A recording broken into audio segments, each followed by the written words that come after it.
Seluruh ilmuku telah kupasrahkan kepadamu, Wiro. Tangkap! Kini saatnya kau memasuki dunia luar, membawa garis-garis hidupmu sendiri.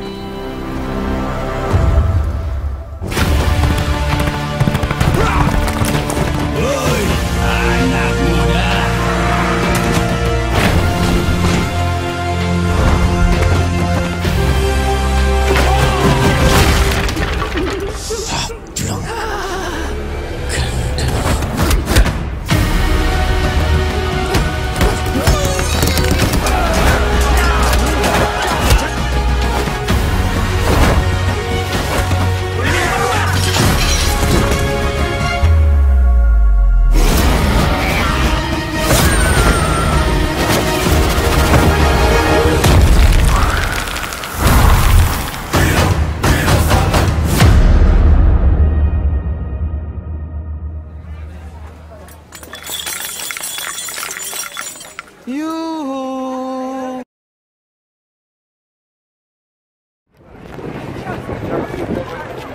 Running in, not from the place, just gonna check out this Indonesian cult comics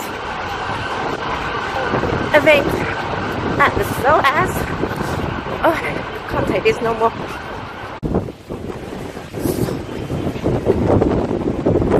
So, don't know who this guy is. Before it called US and Joe Taslim, Haba. In the Indonesian film industry, there was Shaka Sableng. Now, I'm looking forward to watch this The Warrior, 1981 film, and when there was Who Watched the Night that comes for us. Well, lots of gore, lots of martial arts, and great violent stuff. Well, maybe it started from The Warrior 1981 or 1970s, 1980s, but I'm here at the SOAS to go and see what the Indonesian cult cinema is about. And by the way, Shaka Sableng is not related to Wiro Sableng, two different names.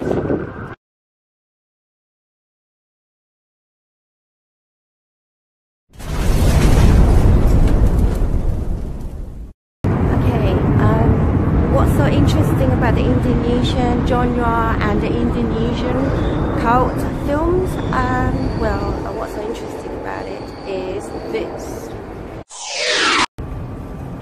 It's the controversy, the horror, the blood, and the violence, rape.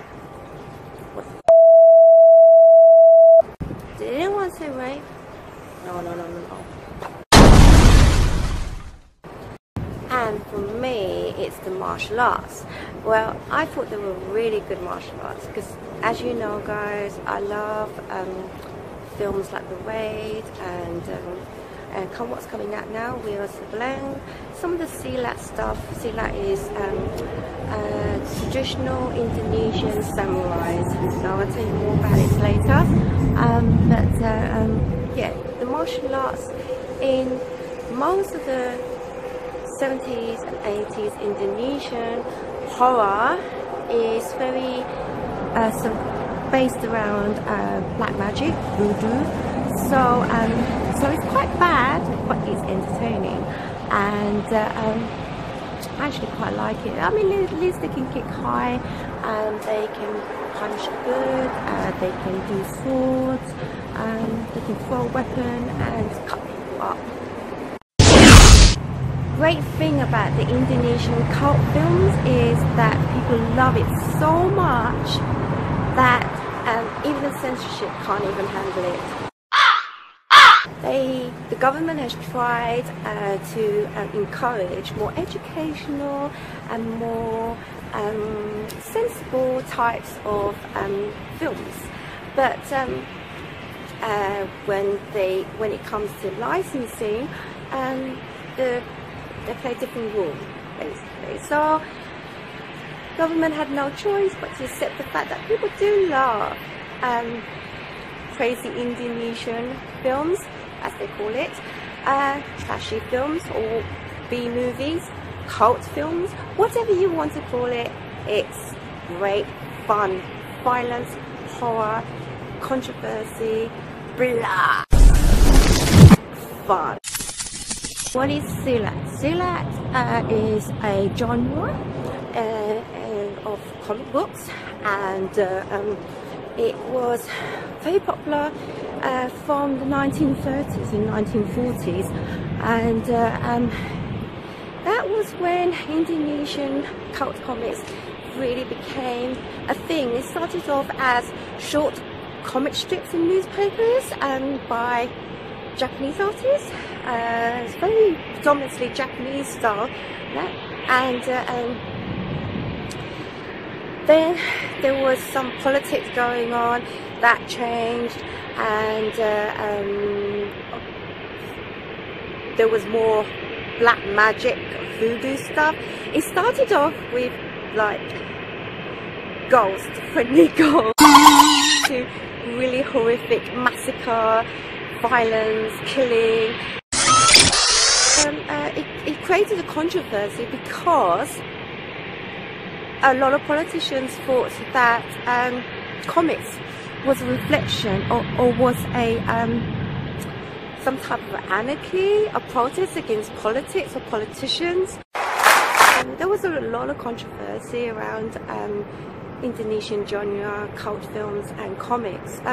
The reason why I say cult films is because a lot of cult films does come from the influence of comics generally.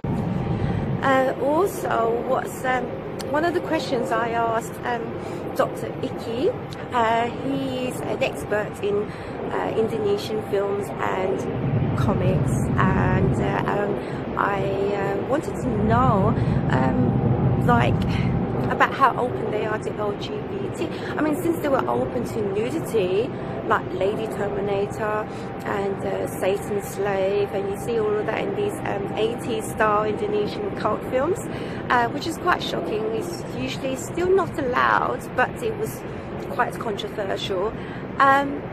He said that even now that Indonesian films, they just do what they have to do and let the debate begin.